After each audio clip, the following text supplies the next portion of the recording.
Welcome back, folks. It is time for another off-season with the Niners. I think it's our third or fourth off-season. I think it's our third, but we're coming off year 3, and we obviously went 3-14. We were the worst team again, so back-to-back years being the worst team in the league, and we were the worst team before we took over, so we've had really one good year in these 3. But we're kind of in a new era, a new reboot without Brock Purdy, without those offensive linemen, without Brandon Ayuk. So a lot of guys are gone. Dre Greenlaw's gone. He was gone before this past season. So a lot of changes have been changing up this roster. Looks very different than it was even 2 years ago. And I mean, look at the highest rated players. You have Hufanga up here, who is 31 years old, but then it goes way down to Ezekiel Chambers, who's like an 85 overall. And Fred Warner obviously went down from X Factor to Star and lost a lot of attributes this past season. So the roster is not very good right now. And I doubt it's going to get a whole lot better in this offseason, but it is going to get younger for sure. Now, if you guys haven't noticed already in this first minute or so, I think going forward, I'm going to use this kind of format for these series, the ones where I'm just kind of doing like a casual rebuild kind of a thing, because the voiceover ones take a bit more work to get done, and I just like doing this casual one instead, like I used to do for the other main channel series. So I think for these ones, we'll still split up the offseason and the actual year from each other and separate videos, but I think I'll do the casual commentary for these ones. But to start off, don't forget that the Chiefs took down the Brock Purdy-led Commanders in the Super Bowl to win their 6th title and their 3rd in 5 years here in this franchise. So they took them down. Mahomes was the MVP. And in retirements, we lost 3 players that, I'm thinking about the Rams series. In this thing, did we have any retirements? No, nobody retired for us this offseason. So nothing of note there, but we're in staff week, and I'm going to keep the guys that we have on our staff, but these were all the staff moves that were made. A couple head coaches got fired down here by the Vikings and Colts, and a couple of OCs were fired. So we'll do that, but we got Faulkner entering his 2nd year now, and obviously his first offseason. Same with Anthony Newsome. But we need to get a number 1 receiver on this team. I think at tight end we're fine. I think I'm going to try and train George Ford and get him better with Star Dev. The offensive line, I think, will gradually improve over the course of the next year or two, and they'll be in a really good spot after this next season. And then for the defense, we got to get an actual true number 1 corner on this team, or else we're going to pretty much be doing the same thing that we did this past season. And also, is Gordon Harrison good enough to be the starting free safety? It's been 3 years. I haven't really noticed him a lot. He's got plenty of tackles, but not a lot of INTs. He's had a lot of deflections this past season, but it's hard to just tell. It is hard to tell if a safety is actually making an impact without watching the games, which we obviously aren't in this series. But there's also Delvin Matthews, who it's also hard to know whether or not a run-stopping linebacker is doing a whole lot. The pretty much only set you can look at is tackles and tackles for loss. And he only had 1 tackle for loss all of last year. Had 67 tackles, but he's supposed to be a run stopper. I feel like there should be a bit more tackles for loss, but maybe I'm just not thinking through this clearly. But this is the team as of right now. And we obviously got rid of DeAndre Middleton because he wasn't performing. And I think Shaquille Franklin potentially could be moved. I mean, he's 28 years old. We signed him for a reason, but he was significantly worse than his previous 2 years in Los Angeles. Like, way, way worse. Like, he went back to what he was doing in 2025 and 2027. So I might keep him for 1 more year just to see if he can step up, but if he can't, in fact, just right now, I'm putting James Allen over him as the DT1 just because he's been better than Franklin, but I think they're still both considered to be starters. But got to get a new left end out here on the other side of Chambers and alongside Allen and Franklin, and thinking about Free safety, potentially in corner and receiver. Those are the main spots that I'm thinking about right now. We enter re-sign week, and the mock draft 3 has us taking strong safety Addison Still, but that's definitely not gonna be what I'm doing here. I'm gonna go with the corner for sure, but I also want to trade into the first round to get a receiver. I think I liked Aries Wheatley and I liked Christian Lamb. Either guy I would have liked to bring in. So the corner apparently is not going until later on, so maybe you take a receiver instead and trade up middle, late first round for the corner, because the first corner is not even going until this pick down here, pick 30, Antoine Lewis. He's ranked over Micah Betts, who's the corner that I'm looking for, and he's not supposed to go until pick 30. So I think we could probably just wait and see until somebody takes Antoine Lewis or takes Betts, and then whichever one goes first, we'll just trade right up after that and try and go for the player. But yeah, I think I don't want to screw this draft up like I did last year, so got to really be careful here. We've got $96 billion in cap room right now, but we're about to use some of it maybe. The chance for us to bring back Ahmad Moni, and I think it's worth doing. I think the depth is worth it, so I'll just increase the offer a little bit. And he is re-signed to a 2-year contract, just below a $6 billion cap hit. I am going to accept the 5th-year option for Chambers. It's really not that much, and you usually want to take players like that and you take their options. The last guy available is Ayers, but I think I'll just let him walk. He was the guy that we signed off the practice squad once Ayuk was traded, but these are the guys that are being released. Nick Ricard not going to come back, so that was kind of a failed trade, but you know, you got to try things out and see what works and see what doesn't. But let's go see who the top free agents are, I guess. So we have $90.9 million in cap room, which is a lot. So if we can make some signings, I'm going to. And Patrick Mahomes is a free agent? What? What is going on? They didn't re-sign Patrick Mahomes to, like, out of his 10-year contract. They chose not to re-sign him. Maybe they just can't afford the contract because we are way deep in the series now. There's no way he should be available. The Chiefs better be throwing an offer his way. I can't even see what the offers are unless I make one myself, so I'll throw one his way just to do it so I can see what the offers are. I can't see all the offers, but the Bills apparently have the top one. Do they have Josh Allen, or is he... No, he's a free agent too. Okay, so we have a crazy free... There's Justin Herbert here too. What is happening? Is the game really this bad? Because, like, these quarterbacks should not be free agents, man. I'm sorry, they just shouldn't be. You got Mahomes available, Mahomes, Justin Herbert, not Patrick Herbert, Josh Allen, and then you also got Kyler Murray, who's 34. Mac Jones is available. There are a lot of quarterbacks available that are... I guess some of them are starter worthy. There's Lynn Wooden here, who is a normal dev guy, but coming into his 3rd season, didn't play, well, hasn't played at all so far. He's been a backup his whole career and hasn't played a single snap or made a throw. But these are the free agents. Not sure defensive tackle is a need for us right now, but and there is Landon Dickerson, but do you want to waste money on a guy that's going to be here for 1 year only? Maybe, who knows? There is Charles Cross, 30 years old, would be in the league for another year, for another 2 to 3 years, probably has 2 good years left. There's also Onwenu. Oh, there's Al Schaefer. He's got 1 offer right now. You can approve the offensive line. I still don't see why you want it, but he's on a scheme that he allowed 9 sacks last year, which is not bad. So potentially. But to be honest, I'm not sure that these free agents align with the holes on our team right now. With receiver, Josh Hatchett is back available. No offers from anybody else right now.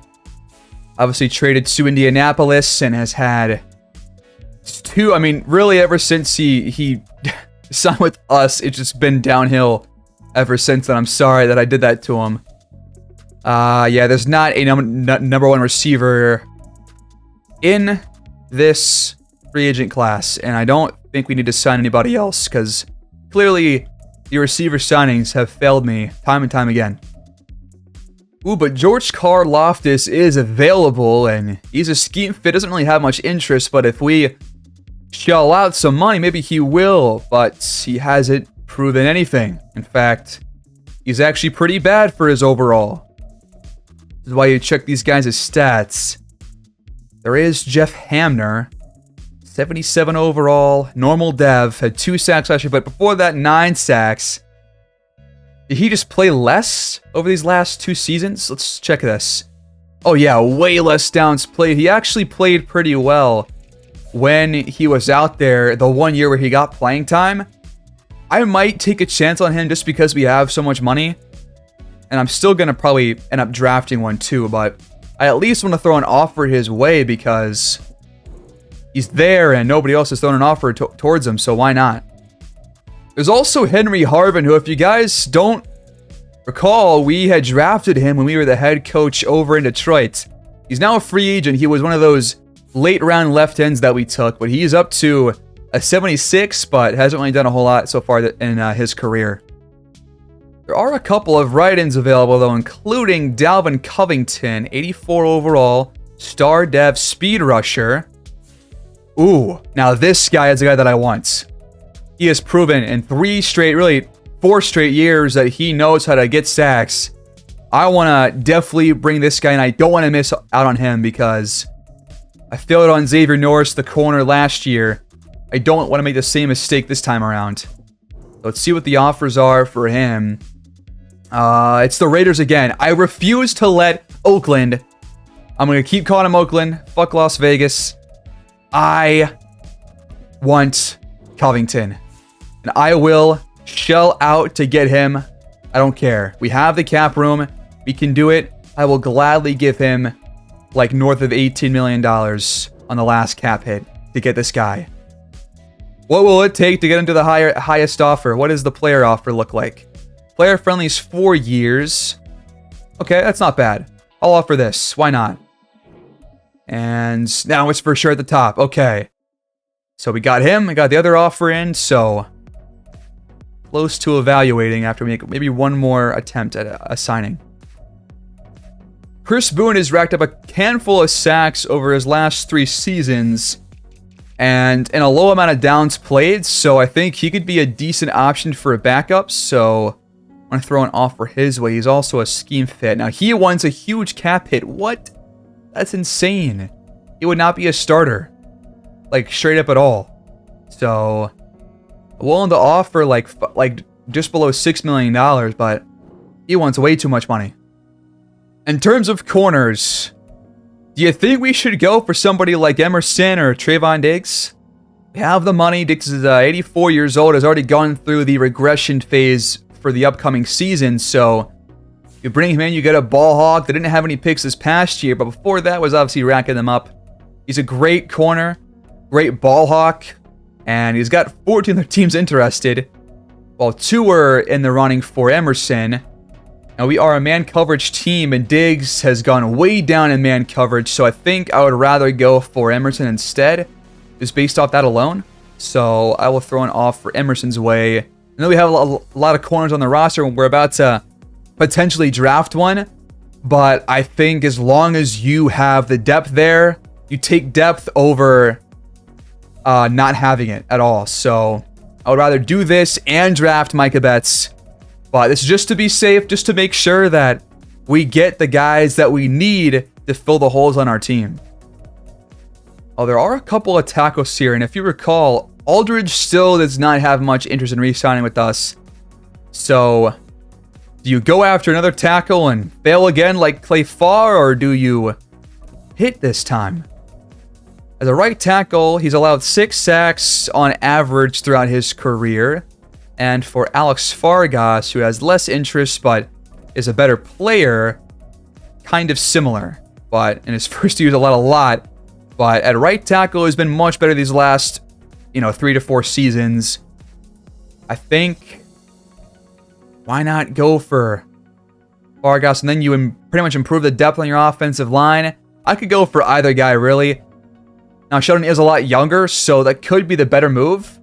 In terms of speed, he's got more. Strength, that goes to Fargas. Awareness, Sheldon. Pass block, it looks like Fargas is better. Run blocking, it looks like Fargas is slightly better, but Sheldon has great stamina. Similar toughness. Injuries are slightly worse for Sheldon here. I think I'll go for Sheldon just because he wants literally $9 million less than the other guy does. And he has more interest, so a chance to re-sign him once he's 27 years old. I'll make the offer and then think about trading Clay Farr and moving him to left tackle, or moving Aldridge to left tackle. But we have the highest offer right now. I'll keep it there. So now we have 5 negotiations across the league here in the first week. And it's Covington, Emerson, Sheldon, Hamner, and Chris Boone. So let's see how many of these we actually get accepted. Well, 2 players have disappeared. It was Sheldon and it was Covington, and we signed both. Now that's big. This was maybe our first actual good signing all year long. I pressed B by accident. Let me go back in. Huge signing for us, man. That is awesome. We got a guy that we know can pass us, and now that Chambers has proven himself this past season, we might actually have a decent pass rush going into our 4th year in San Francisco. I love this signing a lot. Hopefully it pays off. Now we also signed James Sheldon, which means that Clay Farr is in trouble. Now I'm kind of tired of making the wrong signings and then them playing terrible in their first year. But I think with this signing, it's probably smart to think about a trade. But if you can't find one, you can obviously just keep the depth on your team. You're probably still pretty solid. Maybe he's just better after a poor season. Who knows? But now our offer... Oh, the Buccaneers have offered Chris Boone a higher deal. Slightly more than what we had previously offered. So we are going to offer a slight... Again, we have cap room. I'm willing to pay a bit more for these signings this season to get the players that we need. So I will gladly... I'll even offer $8 million for 2 years if it will get us Boone. So we'll offer that. Still a top offer for Hamner and a top offer for Emerson. So I will evaluate again. And they're still here. And now some offers have been surpassed. So 40 million cap. Emerson is still here, but can't decide if I want to revoke the offer now that other teams are offering way more than I was. But is it worth doing that? I mean, it probably is. Right? It probably is worth it. I'll increase our offer a little bit.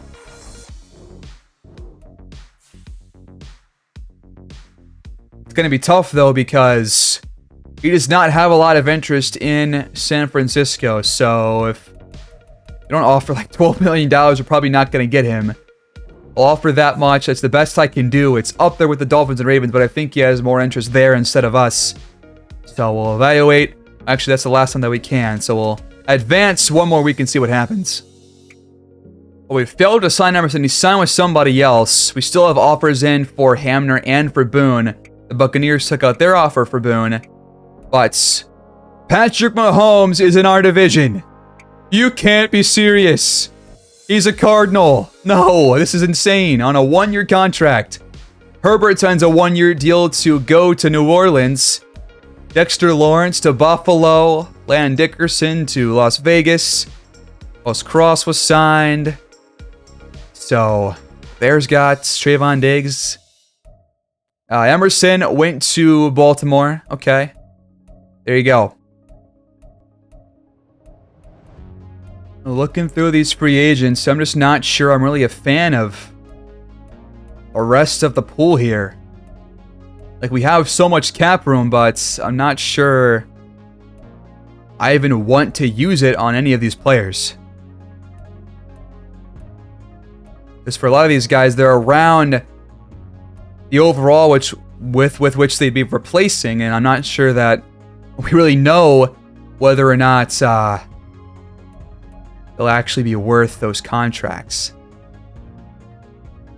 So I think for now, I'll probably just stop here in terms of the signings and keep our cap room where it's at for now. You know what? I might sign a backup running back. I went through a couple of these guys already. Carl Mason has the best average among all the guys available, so I think I'll offer him to be like a top tier number 2 running back, but there are other teams in the running right now, so probably gonna have to increase this maybe, but we actually have the highest offer. Let's evaluate. And he's gonna hold out, and now the Bills have offered more. So in that case, I'll withdraw because I don't think he's really worth that. Now, Marquis Chisholm doesn't have any offers right now. The average hasn't been the best, but it's coming off 2 straight 1,000-yard seasons. I mean, I think it's at least worth bringing him in to be right behind Newsome, right? He had the money to take on the cap hits, so why not? 2-year deal. And what does he say? He accepts. Welcome, Marquis Chisholm. So yeah, these are the signings. Not a whole lot. 5 in total, but I think with 46 million cap room, about half of it we use, but I think we're just kind of in that spot where there's not really a whole lot else to really use it on. We have the other spots that we're looking for in the draft, so I think I'll move on now. In mock draft 4, let's get updates on this. They got Christian Lamb now going at number 11. Locke at 13 to the Rams. But I didn't really like John Locke that much. Wheatley going at 17, okay. And then yeah, they don't even have Antoine Lewis going until pick 32 now. Don't forget that we have the 29th overall pick as well, so probably just not even have to trade at all to get the guys that we want. But here's the thing. At this point, we might want to take somebody else besides a corner or a receiver at first overall, given that Micah Betts is not going to go in the first round, and the receivers aren't even going until they're outside the top 10. So maybe, just maybe, this is a case where you could actually trade back and not screw up. But if there is a game-changing player in the draft that's available that I think is like an actual goated talent, then I'm going to take them regardless of their position probably, unless they're a quarterback. Now for the free agent recap. Here were all the signings. We saw Mahomes and Herbert, or these top ones. Josh Allen is in Cleveland now. Oh my God, what a pair. I mean, Jesus, Allen in Cleveland? What? Derwin James is going to stay in LA, but he's on the Rams now. Or all the other signings. New left tackle for Josh Allen over in Cleveland. Good for him. The Cowboys got Alex Fargas. But yeah, I just felt like there wasn't a lot for us to spend here. But now we have a lot of rollover at least into next season. So that's at least one good thing about this. Now, last mock draft, they still have us taking Addison Still. I mean, if he's really that good, I might take him and just trade away Hufanga and just throw ourselves at the wall. Just get rid of all the old players, because he and Warner are the last two bastions of those really good Niners teams. So, yeah. But I still want to get one of these receivers here in the first round. We got Wheatley going top 15 now. And they still don't have a corner going until pick 30. So, probably just going to take the corner with our 29th pick. And keep that pick there. And then we can think about what to do with our first overall pick, because we probably shouldn't draft a receiver. But we'll see about the trade options if there are any. I know that I said that I wouldn't do it this time, but I have to at least consider it given the situation that we're currently in. We have a chance to use our private workouts now, and I'm going to use it again on Betts to confirm that he is like a really good player. I'm pretty sure he is, but I just want to make sure first. So he's down here somewhere. And there he is, Micah Betts. 80% completion now, but I will make sure what his round 1 projection is. I just want to confirm that before I make a pick. And then if I can do it for one of these top 5 projection players, I would like to, because they seem like they're pretty good. To be honest, I don't see why I wouldn't use it on Addison Still. But for these linemen, I don't really need to. But maybe for one of these linebackers, Quan Thomas or Cameron Goodrich, who could be moved to a defensive line position as a power rusher. So there are options, definitely. I think... And Cam Rivers is a speed rusher archetype, but the maximum finesse moves for him is B, so why not use it on Cameron Goodrich and see, just see what his talent is. We got Still up to 90%, Goodrich up to 100. He's a round 1 talent, but not top 5, so we'll check him in a moment. And then Micah Betts, he is a top 5 talent. Okay, we're taking him first overall, confirmed.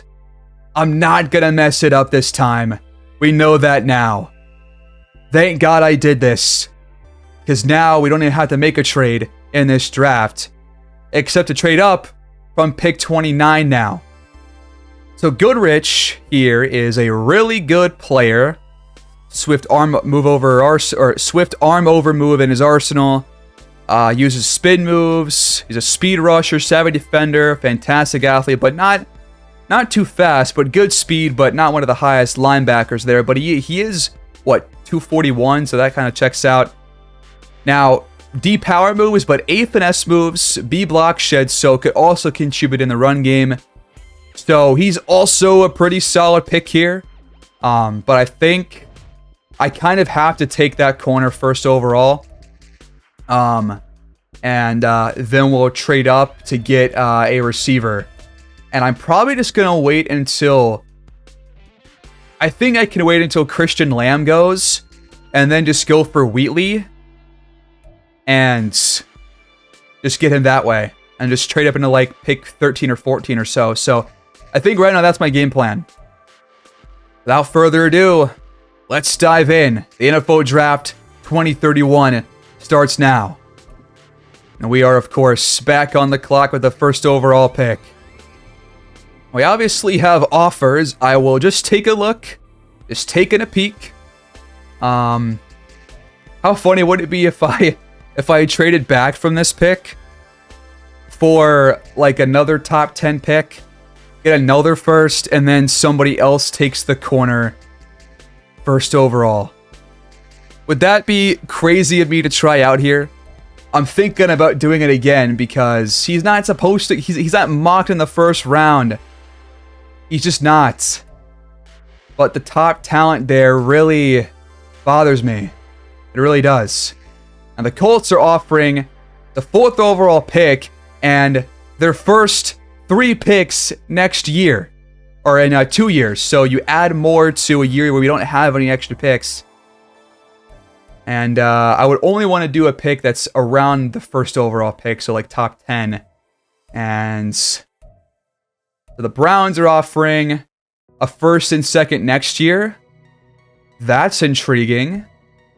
Do I take the Chicago offer? You get a lot of you'll have a lot of draft picks next year to add to your team. You'll have 3 extra top 100 picks on top of the 6 that we already have. Before I do this, we have the Saints, Vikings, Colts behind us. The Bears would be moving up, so Saints, Vikings, Colts. Well, first for the Bears, corner is not one of their top needs. They got 2 linebackers, 2 guards, and quarterback, all of which are top picks in the draft, so I'm not worried about the Bears taking them. The next pick would be the Saints, and corner is their number 2 need on their roster.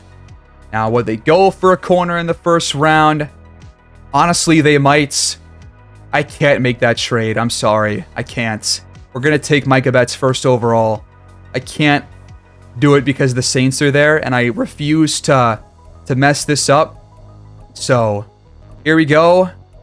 We're going to get the number 1 corner that we should have drafted last season. Micah Betts, top 5 talent. Welcome to San Francisco. He's normal dev. What?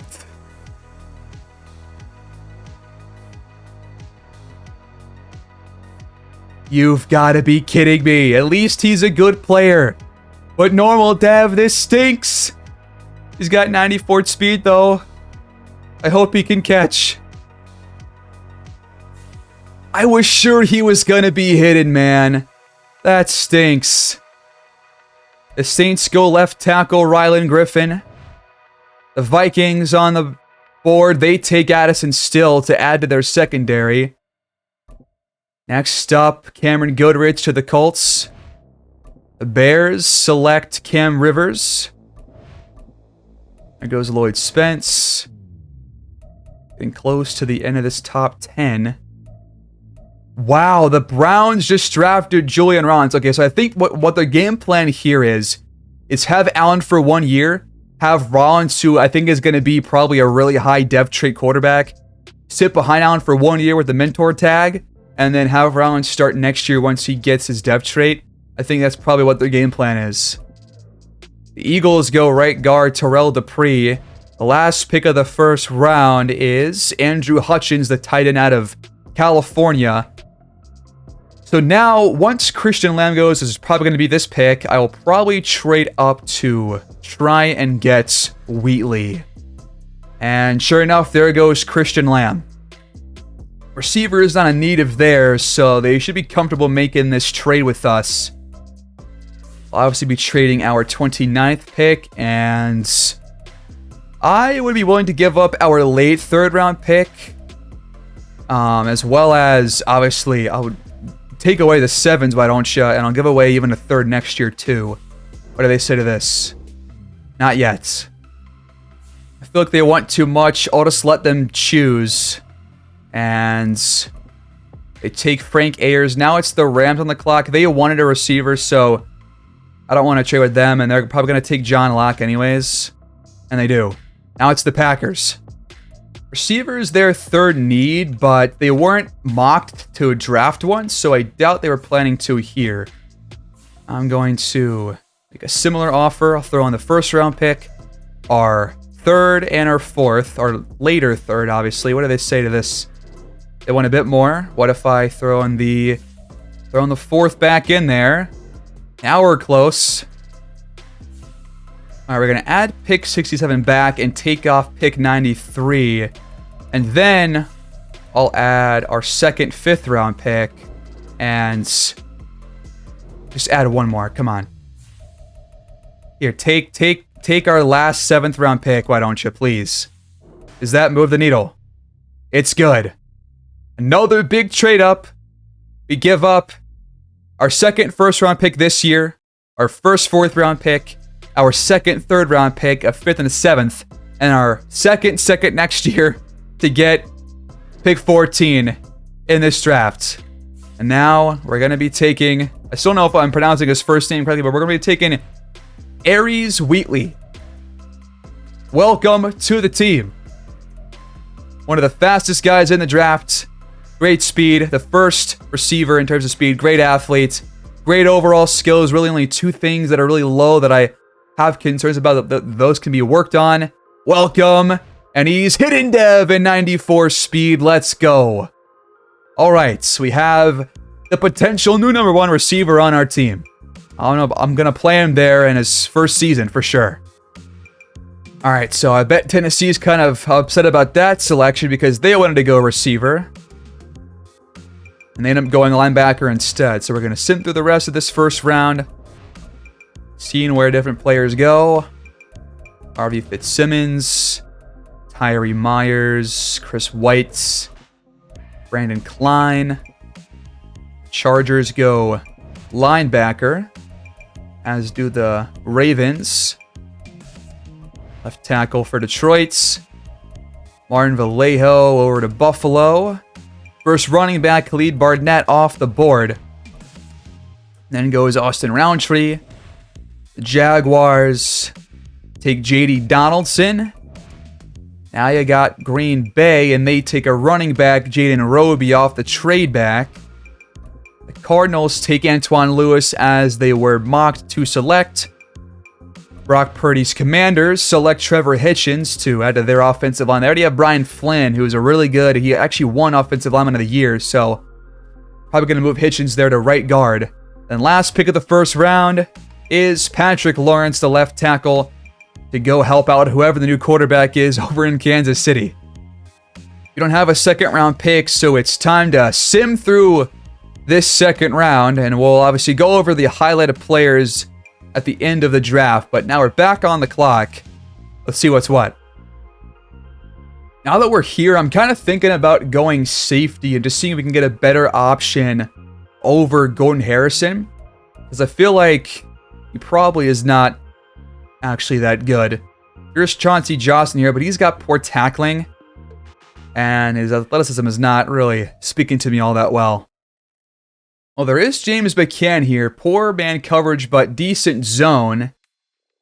Run support, so fits at strong safety. He's also a fantastic athlete. He could be the guy to play behind Hufanga for a year or two until he retires or he gets traded. He seems pretty solid. Good block, shooting, and awareness too. I think I like him. Why not just go after him? Normal dev, but 90 speed. Decent strength. We'll see about him, but I like his core attributes a lot.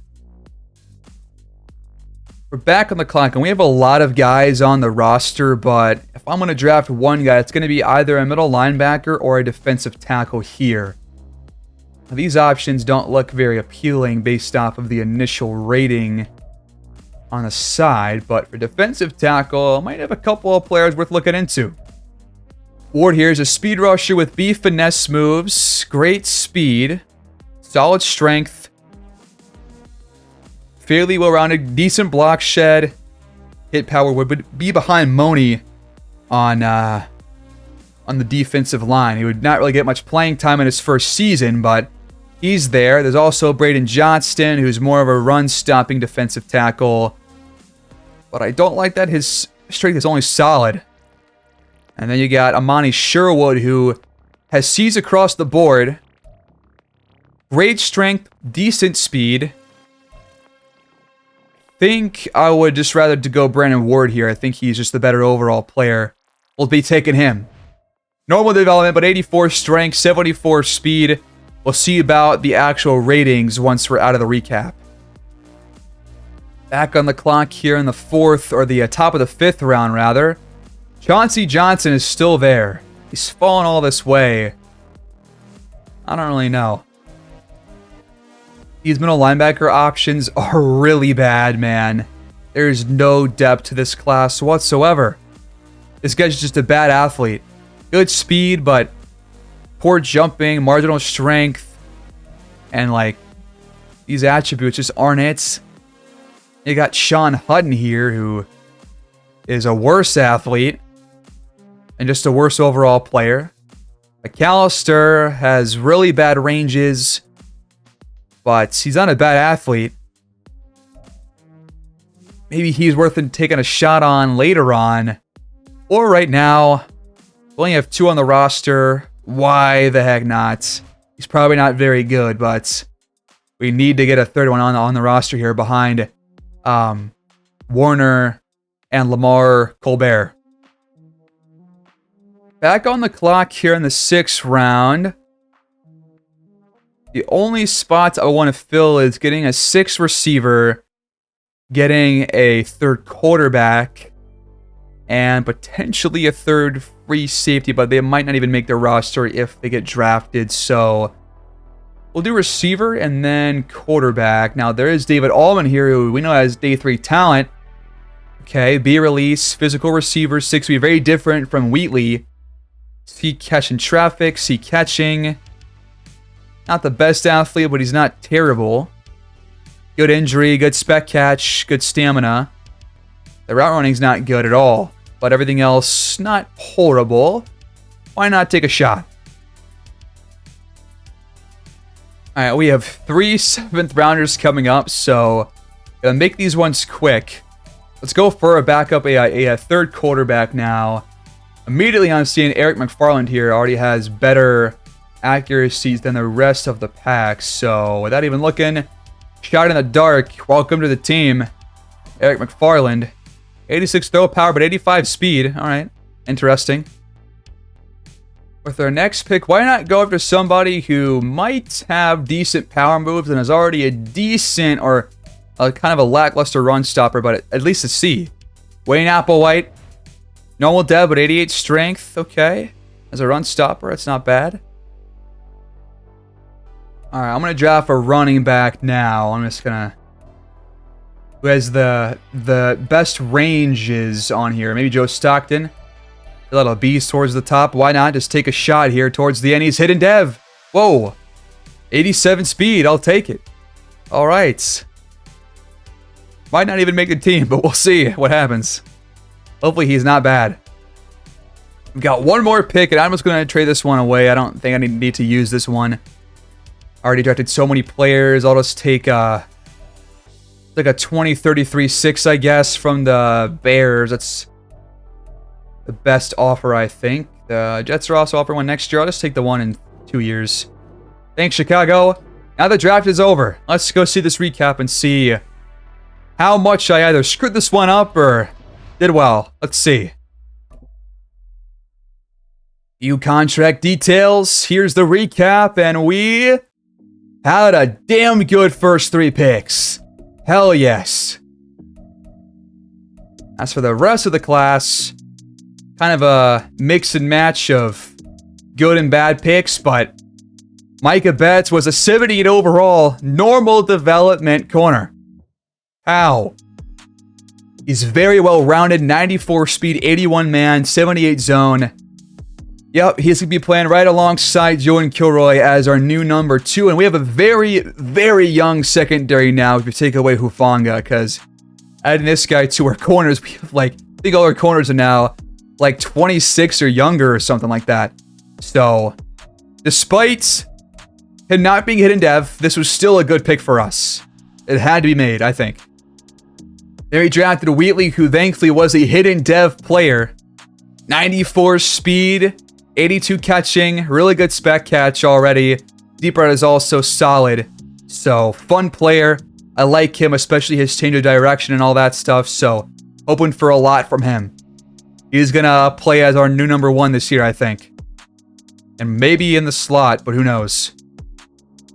Then a big second round pick, James McCann. He was normal dev, but he might have the future of the secondary behind Hufanga. 74 overall, 71 zone coverage, 82 hit power, 76 pursuits. Awareness is actually not too bad, and play rate is pretty good starting out as well, so I like that, plus the injuries at 99. The stamina is 98. Maybe he's the future. Maybe he can play over Harrison at free safety this year, give him a lot of playing time. That could be the move here, and just see if this works, because it might. I think Harrison's kind of proven that it might not be the answer for us. Then we drafted Brandon Ward, who ends up being a 69 overall normal dev player, but decent block shed and finesse move starting out. He won't get a lot of playing time, and might not do a whole lot with the 84 strength, but we'll see what happens with him. Now, McAllister was better than I thought he was going to be at a 66 overall. Good tackling, pursuit. Speed is slightly low, but it's not that bad. But the play rec and block shed have got to go up. So does the awareness. Until he gets those 3 attributes up, he's not going to be much of a contributor for us, unfortunately. Then we drafted David Allman, who is a 67 overall receiver. The route running sucks, but everything else is in a pretty decent area. The spec catch is pretty much the same as our first round pick, Wheatley, with 85. So he won't really get playing time unless someone gets hurt, but he's at least solid depth. We drafted McFarland, and he wasn't hidden dev, nor was he any good. His ratings aren't too great, and his throw power is very low, so he probably is going to get cut in preseason. Then we took Wayne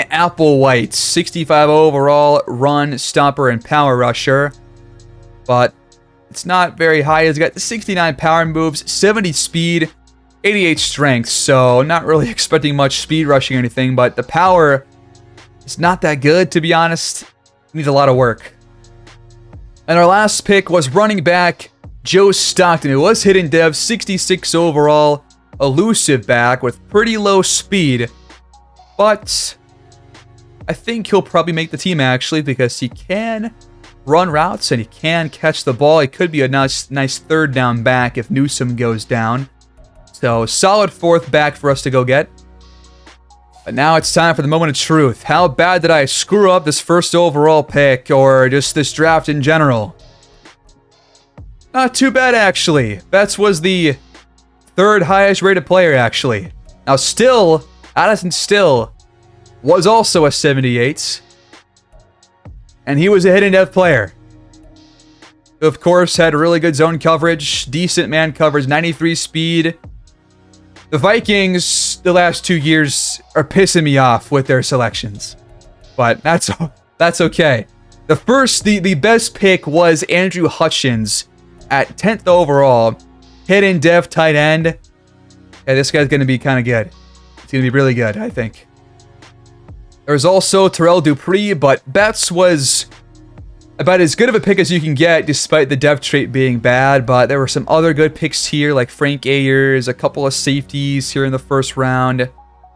So, Antoine Lewis was a 75 overall, also normal dev, so I mean, regardless of who I would have taken, it would have been normal dev, so whatever. I screwed up last year, this is the result of that. I gotta live with that again. We're still dealing with those consequences from last year's draft. But these were all the top picks, just going by the overall. Wheatley was 74 overall, obviously. He might have been the highest receiver. It looks like Locke was a 74 and was hidden development, so it was better than I thought he was. 93 speed as well. Okay, pretty solid player. Not bad whatsoever. And now there was Tremaine Pleasance taken in the second round, 75 overall normal. He's got some good ratings. Well, these guys have pretty similar skill sets, I'm not gonna lie. And then for Christian Lamb, he was a 74 hidden dev as well. He's more of a guy that's gonna make plays in the air, not necessarily with his feet. He's got low speed. The last player I'll check is quarterback Julian Rollins, who ends up being a normal dev quarterback. Alright, so it's actually kind of a mistake of a pick by the Browns, but it's probably better that he's not hidden dev because now it makes sense to really go with Josh Allen the whole way. This guy does have great throw power. The ratings are also in a really good area overall. Like, there's not really one bad thing there besides the awareness. So get that up throughout the course of his rookie year, and he'll be a good starter in like 2 seasons probably. And so, entering preseason, here is your lineup. A lot of star dev players on this offensive line. I'm going to start Sheldon over Aldridge to start of the year, like I did with Clay Farr earlier. I'm going to play Farr at backup left tackle behind Gilliard. So we're going to use this here to try and figure out, should we try and re-sign Aldridge? Should we just keep Sheldon or keep Clay Farr? Which guys on this line should we keep / get rid of? We're going to have Ford at tight end over Fairley starting his second season. Faulkner, same story, backed up by Brandon Casper and McFarland. Newsome at running back, backed up by Chisholm and the rookie Joe Stockton. Wheatley will be the new number 1 receiver despite being a 74 overall. He'll be alongside Victor Weeks, Kerry Brennan at the 3, and Clay Henson as the 4th / backup slot receiver. On the defensive end, I can't decide if I want to play Harrison or McCann, so let me know in the comments what you guys think.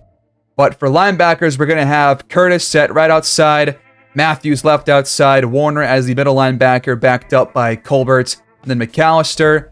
Hufanga at strong safety, backed up by McCann for now. Then at corner, we're going to have Julian Kilroy as the number 1, Micah Betts as the new number 2, followed up by Christopher Parker, Terrence Ford, and then Sean Spriggs as the 5th. On the defensive line, we got Ezekiel Chambers coming off a 9-sack season. Same story for Covington, who's a new signing. And we got Allen as the new number 1 defensive tackle over Shaquille Franklin. And there you go. For special teams, we're going to have Tyler Stevens return as the kicker and Andrews be the punter again. As for specialists, here we go. We're going to have Wheatley play in the slot initially. And everything else is pretty much the same as it was last year. So that is it. That is the offseason, folks. What is in store for the Niners next? I don't really know, but I want to see how this next year goes, considering that we have made another couple of additions, a lot more draft picks, just hoping that we're better than a 3-win team like last year. We'll see. Thanks, guys, for watching as always. We will continue this franchise rebuild next time around. I'll see you guys there in year 4. Peace out, take care, and all that good stuff. I'll see you guys next time.